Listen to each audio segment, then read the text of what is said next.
પાડવાની પ્રવૃત્તિ કરી હોય, રાઝધો અમારા પર થયો હોય, એવી પોલીસ જ્યારે અમારા લોકોને હોદે છે, જે પણ દુઃખદ બાબત છે.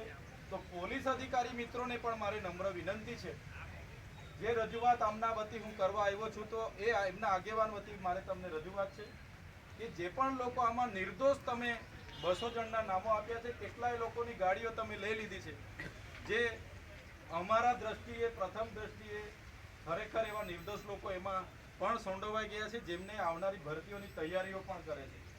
કેટલાક તો ત્યાં જોવા ગયા, કેટલાક રસ્તે હતા, જતા જતા ઊભા રહી ગયા, તો એમના પણ વિડીયોમાં હતા એમ કરીને એમનું પણ આમાં નામ લઈ લીધું છે.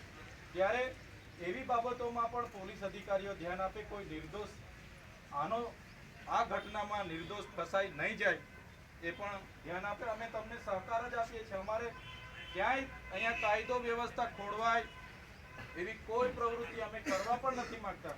આ તો આકસ્મિક ગેસ લીકેજ થયો ને ઝેરી ગેસ લીકેજ થવાથી આ વિસ્તારના લોકોની રજૂઆતને ગંભીરતા લઈને આગેવાનો ગયા, અને જે પણ ઘટના ઘટી એ ન જ ઘટવી જોઈએ એવી બી અમે માનીએ છીએ. ત્યારે એ